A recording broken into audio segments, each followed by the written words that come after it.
Buenas. Hoy os hago resumen de lecturas del mes de julio.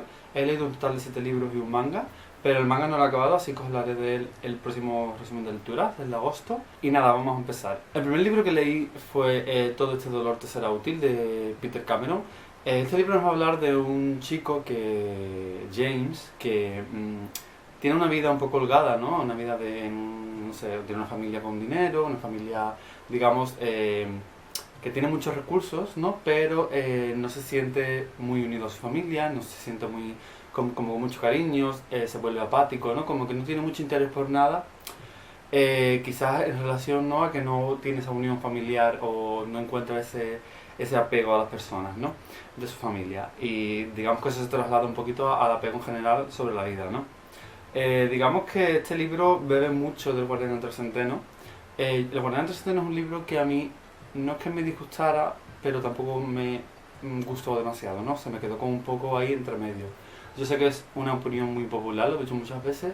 El caso es que este libro a priori no me gustaba porque me recordaba muchísimo al Guardián del Centeno, y evidentemente es, digamos, un homenaje, ¿no?, a ese libro, porque es muy similar, ¿no?, en la idea, en la forma de contarla, en la personalidad del protagonista. Pero lo positivo de este libro es que el protagonista no me cayó tan mal como me caería Holden del Guardián del Centeno. El protagonista me pareció que era un poco un niño infantil, ¿no?, un niño que lo tenía todo y no valoraba nada. Pero conforme iban pasando las páginas, había situaciones en las que él se sentía solo, situaciones en las que él no entendía un poco por qué la sociedad se tenía que comportar así, como que había unas directrices, ¿no?, de que esto tiene que ser así y las convenciones sociales tienen que ser así, y él no las entendía por qué. Y había ciertas cosas en las que eran entendibles, que lo comprendías y que te hacían empatizar con él. Luego creo que se le dan ciertos toques diferentes a lo que era Holden, y por eso me pareció mucho más ameno de leer. El libro se lee bastante rápido, me gustó bastante sobre todo la forma en la que está contada, porque creo que se lee súper rápido, no da pie a que te aburras en ningún momento, los capítulos se leen volando, y al final me acabó gustando. No fue el libro definitivo, no me maravilló, he visto muchas críticas que lo ponen por las nubes también, como pasa con el Guardián del Centeno, y quizás este tipo de historias a mí no me termina de enganchar, ¿no?, de gente insatisfecha pero que lo tiene todo. Y quizás no es tanto el caso de Holden, el caso de Holden era más que nada que me parecía muy desagradable, pero el de este niño es eso, ¿no?, que es un niño que lo tiene todo y pues no valora nada, ¿no? Luego cuando profundiza entiende ciertas cosas y lo disfrutas más, pero tampoco me mató. Me gustó bastante, pero no me mató. El segundo libro que leí fue un clasicazo que leí en un club de lectura que tengo con unos amigos, y es Las amistades peligrosas de Laclos. No voy a pronunciar el nombre completo del autor porque es impronunciable, y la verdad es que me gustó muchísimo. Yo llevaba muchos años queriendo leer este clásico y no me atrevía, pero me gustó mucho que saliera en el club de lectura porque digamos que el miedo a leer algo que crees que va a ser muy denso, cuando lo empiezas a leer te das cuenta de que para nada, no es así para nada, se lee súper rápido. Es una novela que está narrada de forma epistolar, y eso te permite que los capítulos sean cortitos, ¿no?, porque cada capítulo es una carta, que se lea todo súper rápido. La historia es archiconocida, y por una parte nos va a hablar del duque de Valmont y por otra parte de la marquesa de Merteuil. Y estos dos personajes tienen una especie de relación que dura en el tiempo, ¿no? No llega a una relación romántica, pero sí tienen una relación como relaciones carnales, ¿no? Y mantienen un poco pues la amistad, ¿no? El caso es que van a ser dos personajes muy perversos que van a ir usando un poquito a la gente a su interés, ¿no? Y van a planear como una especie de seducción así fatal, ¿no?, para intentar vengarse de un antiguo amante de la marquesa, y como un poquito del rival, ¿no?, a priori de Valmont. También me pareció súper interesante porque a través de las cartas, como digo, está narrado de forma epistolar, y creo que a través de las cartas nos permite conocer la psicología y la personalidad de los protagonistas, ¿no?, de todos los personajes, tanto principales como secundarios, por qué actúan como actúan. Y me pareció muy interesante que eligiera este tipo de narración, ¿no?, la narración epistolar, porque creo que es la mejor manera de haber escrito ese libro, porque de cualquier otra manera, con otro tipo de narrador, con otro tipo de estructura, hubiese sido mucho más difícil conocer cada motivación de cada personaje, conocer los giros de forma tan rápida, porque los personajes tenían casi todos doble cara, entonces enviaban cartas a diferentes personas y en cada carta tenían una personalidad diferente, ¿no? Y se veía todo el tiempo el engaño eh, en el que vivían todas las personas para encajar, digamos, en la sociedad o para hacer el mal, pero muy sutilmente. Y no sé, me gustó mucho eso, ¿no? Me gustó mucho la doble cara, como critica la sociedad de la época. Un poquito como esa vida, ¿no? Ociosa en la que en apariencia todo es muy virginal casi, ¿no? Todo es muy puritano y luego por detrás se esconde un poco por toda la perversión, ¿no? Se le comparó mucho con otros autores como el Marqués de Sade, ¿no? Que a finales del siglo XVIII no fueron como muy impactantes, ¿no? Por eso, ¿no? Porque mostraban una cosa pues mucho más libertina, ¿no? Una visión mucho más libertina de la sociedad de la época, que todo era un poco fachada. Me pareció súper interesante, me gustó mucho que los personajes malos son los personajes más interesantes de la novela y que los personajes buenos, aunque te los muestran como puros, ¿no? Y que son buenos, tampoco te lo vende como que eso sea lo moralmente aceptable, ¿no? No sé, a mí me gustó mucho, me pareció súper interesante y me extrañó la facilidad con la que se leía. El tercer libro que leí fue la primera parte de una trilogía y fue Medio Rey de Joe Abercrombie. Ya sabéis que yo no soy muy dado a la fantasía y durante mucho tiempo pensaba que la fantasía no era un género para mí. Pero hace un par de años eso empezó a cambiar, intenté leer cositas sueltas a lo mejor más ligeritas, ¿no? Que no fueran tan densas para ver si un poquito el estilo iba conmigo. Y la verdad es que por ahora va muy bien. De hecho, Medio Rey me ha encantado. Sé que no es una fantasía muy densa, ¿no? Es una fantasía bastante ligerita, pero precisamente por eso creo que he hecho muy bien en adentrarme ya en una trilogía a raíz, ¿no? de una cosa un poquito más ligerita que me permita disfrutar del mundo, disfrutar de la forma, ¿no? Y del género, pero sin quemarme mucho la mente, ¿no? Porque soy novato en el género. El caso es que la historia nos va a hablar de Jarvis, que es un hombre que tiene que es un príncipe, ¿no? Nace el hijo de la reina y del rey, pero nace con una malformación en la mano que le da el sobrenombre del medio rey, ¿no? Porque resulta que él está estudiando para clérigo, porque digamos que un hombre en la época, ¿no? Que tuviera falta de una mano, no era un buen rey, ¿no? Porque se supone que el rey tenía que ser un guerrero, ¿no? Tendría que ser un tío fuerte físicamente, que pudiera pelear, y él no puede, ¿no? Por ese problema de la mano. Entonces está estudiando para ser clérigo, que suelen ser consejeros de los reyes, y ha hecho que resulta que de pronto mueren su padre y su hermano, sin ningún otro heredero al trono que él. Esta va a ser la premisa inicial, no he desvelado así nada importante de la trama, pero esto nos va a llevar por un viaje súper interesante, donde van a salir muchos personajes y que va a ser, a fin de cuentas, una historia de aventura y de superación. Y a mí me gustó muchísimo, sobre todo porque creo que se lee súper fácil. Creo que Abercrombie tiene el talento de crearte personajes de la nada a los que le coges cariños muy pronto. No sé, creo que encajaba muy bien todo. Me gustaron muchísimos personajes como Jarvis, como Sumael, como Rule. No sé, había muchos personajes súper interesantes, incluso los que no eran buenos me parecían interesantes también porque yo tenía un poco preconcebido por las cosas que había leído, las cosas a las que me había acercado, que normalmente la fantasía se encarga mucho de mostrarte el mundo, ¿no? De crearte el mundo, ¿no? Y para que tú lo entiendas perfectamente y que todo sea muy visual, ¿no? Y todo encaja en ese mundo inventado, cosa que me parece muy importante, evidentemente. Pero tenía la idea de que quizás las personalidades de los personajes quedaban en un segundo plano y no estaban tan bien definidos, sobre todo por cositas que había leído sueltas, ¿no? Pero en este libro no pasa, me sorprendió cómo con poco el autor dotaba de personalidad a sus personajes y eso permitía que le cogiera cariño a todos los personajes. Como digo, el libro me ha gustado mucho, si a lo mejor si sois muy expertos en la fantasía os parece un libro pues muy sencillo, pero para los que no seáis muy expertos en la fantasía y queráis un poquito iniciaros, yo creo que es un libro perfecto. Estoy leyendo la segunda parte ya, estoy súper enganchado y la segunda parte me está gustando incluso más que la primera, pero os hablaré de él en el siguiente grapa. El cuarto libro que leí se llama En el bosque bajo los cerezos en flor y es de Ango Sakaguchi. Esta es la segunda lectura que ha salido del club de lectura Wabi Sabi, que es el club que yo llevo con Carlos del canal Carlos GC. y la verdad es que ha sido una lectura bastante diferente e interesante. Quizás no ha terminado de rematar lo que podría haber rematado, pero a mí me ha gustado bastante y la apruebo bastante. El libro en cuestión consta de tres relatos que tienen cierta semejanza y digamos que en todo el tiempo los relatos van a jugar con la idea de que la belleza se mezcle con la maldad, ¿no? Con lo perverso. A mí es un tema que me parece súper interesante. Si bien es cierto que cuando empecé a leer los relatos me chocó un poco, digamos, este tópico japonés, ¿no? Y de otra época, ¿no?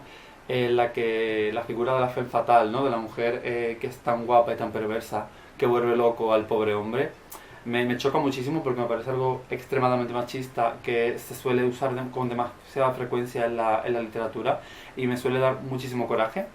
Pero en esta novela, o en este trío de relatos, no me pareció tanto que hiciera una descripción, ¿no? De que la mujer perversa y bella es mala con el hombre y vuelve loca al hombre, sino que de alguna manera la mujer en este caso era el vehículo para mostrar, ¿no? Esa belleza con la maldad, porque en el primer relato, por ejemplo, se usa el símbolo tan importante de Japón como son los cerezos en flor, ¿no? Para crear un ambiente tétrico y perverso, ¿no? Y malo a fin de cuentas.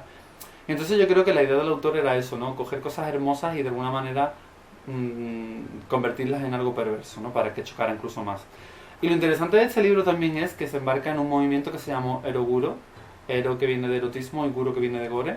Y fue un poquito también para escapar un poco de los tabúes, ¿no? Y de ese rollo puritano, de que no se vieran mucho las cosas del Japón de la época, ¿no? El caso es que esos tabúes yo creo que existen a día de hoy incluso, pues imaginaros hace, no sé, 80 años, 70, 90, no sé. Pues fue un poco un movimiento para escapar de eso, ¿no? De los tabúes propios de la literatura japonesa, ¿no? Como lo que estaba ya todo muy medido, ¿no? Y lo que se tenía que hacer. El caso es que a este movimiento pertenecen otros autores muy famosos como puede ser Ranpo Edogawa, que yo no he leído nada de él todavía, pero estoy deseando, porque creo que de todos los autores que pertenecen a ese movimiento es el que más me llama con diferencia.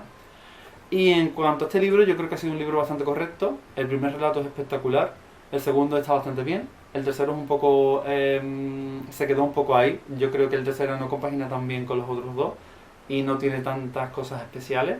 Pero bueno, se lee muy rápido, la prosa es maravillosa, está maravillosamente bien escrito y uno de los puntos a favor es que te está contando algo como si te estuviera contando algo hermoso y te está contando perversiones y me parece algo súper espectacular que un autor pueda contar perversiones de una manera bonita y que eso choque tanto al lector. Y no sé, me gustó mucho, lo recomiendo a todo el mundo. Y acordaros que esta es la segunda lectura del Club Wabi Sabi, pero en breve tendremos la tercera. Con lo cual, tanto al principio como al final del vídeo os dejo el enlace y en la cajita de descripción también. Luego leí un libro que creo que para mí fue el único libro redondo al 100%, ¿no? de estos que he leído este mes. Me pareció una maravilla, me pareció espectacular y es Paradero Desconocido de Cressman Taylor. Lo primero que voy a decir es que yo pensaba que Cressman Taylor era un hombre, porque el nombre parece masculino, pero claro, luego descubrí que una vez más la autora se puso ese nombre con la intención de que pareciera que no era una mujer. Y es muy fuerte que eso pasase porque precisamente creo que es muy importante que una mujer en aquella época tuviera la valentía, ¿no? De escribir una cosa así. El caso es que no os voy a contar nada de la trama porque yo fui sin saber nada y sorprende muchísimo. Es un relato que no llega ni a las 70 páginas, pero yo lo recomiendo muchísimo porque os va a sorprender seguro. También es epistolar, con lo cual se lee más rápido aún. Y como digo, no os voy a decir nada porque es importante que os sorprendáis con cada carta que se envía, que os sorprendáis y que no esperéis las cosas. Leerlo sin leer la sinopsis, por favor, porque lo vais a leer en una tarde, en una hora y media, y os va a gustar mucho. El siguiente libro que leí, que ya es el penúltimo, es un libro que no sabía muy bien cómo hacer la reseña, porque el libro en cuestión es Wolfson, de T.J. Klum. Tuve muchos sentimientos leyendo este libro, porque objetivamente no creo que sea un libro que sea buenísimo, objetivamente hablando, porque es un libro que tiene muchos clichés. Es un libro de literatura juvenil, amorío, fantasía, típico, similar a Crepúsculo en la idea. Yo creo que es superior, pero similar a Crepúsculo un poco en la idea, ¿no? no Crepúsculo solo, sino un poco a ese movimiento que movilizó Crepúsculo, ¿no? De literatura de amor, de fantasía, de películas, todo ese rollo, ¿no? Creo que es muy similar a ese movimiento. Pero ¿qué sucede? Que el libro me dio algo que nada me lo había dado antes. Y me explico. El libro nos va a hablar de un niño que vive con su madre, su padre la abandona y de pronto en la casa de enfrente aparece una familia. Poco a poco descubrirá que la familia es una familia de hombres lobos y que él de alguna manera pertenece a eso. Lo guay de esta novela es que el protagonista va a tener un interés romántico en otro hombre y van a haber hombres lobos gays. Lo primero que me atrajo de la novela es que normalmente todo lo que está alrededor de los hombres lobos siempre hay como un matiz como muy de macho, ¿no? Como de muy hombre pasional con la mujer y, y no tienen esa parte ambigua, ¿no? Que siempre han tenido los vampiros, de que no tienen una sexualidad clara y hay como más libertad y menos tabúes, ¿no? Alrededor de la figura del vampiro. Entonces, ver tanta ambigüedad y tantas sexualidades diferentes dentro de la novela me gustó muchísimo, me pareció un avance enorme, sobre todo para la gente joven que se acerca a leer ese tipo de novelas. Y eso me gustó muchísimo. Como digo, objetivamente no creo que sea el gran qué, pero a mí me gustó muchísimo, me lo pasé súper bien, disfruté muchísimo y creo que el principal punto a favor y que ha hecho que me encante la lectura es que es un referente. Yo he crecido viendo películas de amoríos de un tío con tía, de parejas heterosexuales, y yo no tenía referentes. A mí me encantaba Crepúsculo, me encantaban esas películas, me encantaban esas historias, ¿no? Cuando yo era joven, pues era adolescente y disfrutaba mucho de esas cosas, pero siempre buscaba referentes homosexuales en esas historias y nunca lo encontraba, porque ni siquiera personajes secundarios aparecían. Entonces, ¿qué pasa? Que cuando te das cuenta de que estás leyendo un libro que puede ser un referente para muchísima gente y que para ti mismo lo es, porque en su día los buscaste y no los encontraste, y piensas cómo hubieses disfrutado de esa historia si lo hubieses leído con 16 años, pues evidentemente le coges cariño a la historia y te parece muchísimo mejor de lo que a lo mejor en términos literarios es. Pero como la literatura está para disfrutarla, y yo no creo que una literatura sea mejor que otra, creo que cada cosa te aporta una cosa. Y como a mí me gustó mucho y las disfruté mucho, las recomiendo mucho, sobre todo para esas personas que en su día buscaron referentes homosexuales y no lo encontraron. Y el último libro que leí fue Mujer en Punto Cero, de Nawal El-Saadawi. La historia nos va a hablar, parece ser que de una persona real, no sé si la autora se lo inventó o no, pero da a entender como que ella visitó a una persona en una cárcel, ¿no? Una mujer, y le contó como la historia de su vida. No sé si, como digo, es real o no, podría ser, porque con todas las cosas que suceden allí. El caso es que la historia está inventada en Egipto y un poco pues con ese fondo de el machismo, ¿no? Del machismo que viven las mujeres allí, de la misoginia incluso, y de cómo la mujer allí no vale nada. Y todo lo que le pueda pasar a una mujer siempre está orientado a la decisión del hombre, ¿no? Como me impactó en muchos capítulos en los que, por ejemplo, la autora hablaba de que incluso si un hijo fallecía, digamos, dentro de la familia, porque allí estaban acostumbrados a tener muchos hijos y no todos sobrevivirían, pues había un capítulo en que te explicaba que si la que muriera era una niña, no pasaba nada, no se hacía nada especial, ¿no? Como que se seguía normal, no era un problema, pero si el que muriera era un niño, la culpa era de la madre y el padre podría pegarles incluso como castigo, ¿no? A que su niño, su varón, haya muerto. Me encanta leer este tipo de libros porque aparte de que creo que me educan y creo que educarían a cualquier persona que quisiera educarse, creo que es muy importante porque son estos libros los que te dan en la cara y evitan que muchas veces otras personas que hacen apreciaciones sobre que ya está todo bien, como que el feminismo ya no hace falta, etcétera, etcétera, hace ver que sí, que hace muchísima falta, porque aunque esto se ha trasladado a lo grande, ¿no? En un país que aún no ha avanzado nada, que en los países desarrollados también sucede esto, aunque sea a menor escala, y lo vivimos a día. Me pareció que el libro estaba fantásticamente bien escrito, tenía como pensamientos, ¿no? y como reflexiones súper interesantes. El libro se lee súper rápido porque creo que tiene ciento y poco nada más, y la autora como que como que no deja la historia que en ningún momento esté como en un momento así como de bajón, todo el tiempo te va mostrando cosas y te va diciendo cosas. Y la historia no he contado de qué va, pero no hay mucho que contar tampoco. Es una protagonista que se llama Firdaus, que nace en una familia, sus padres mueren y a raíz de ahí, pues ella va a ir viviendo una situación que la va a llevar de un hombre a otro y aunque a priori muchos parezcan que son buenos, todos van a usarla para su beneficio propio y todos van a como dar un pasito más para que ella pues cada vez se sienta peor, ¿no? Como que cada vez sienta que la vida de la mujer no vale nada, etcétera, etcétera. Como digo, es un libro espectacular. Yo se lo recomendaría a todo el mundo. La única pega que le pongo es que es muy corto. Me hubiese gustado que fuera más largo, por eso quizás no le he dado las 5 estrellas y le he dado 4. Pero me parece un libro súper importante y súper necesario. Y nada, hasta aquí el wrap-up de hoy. Espero que os haya gustado. La verdad es que ha sido un mes bastante interesante. Estoy bastante contento con las lecturas. Ninguna me ha parecido mala y salvo quizás la primera, que es la que menos disfruté, también me gustó. Con lo cual estoy bastante contento. Y nada, que como siempre, decidme las lecturas que habéis leído vosotros este mes en comentarios, que como siempre, gracias por verme, gracias por suscribiros y hasta el próximo vídeo.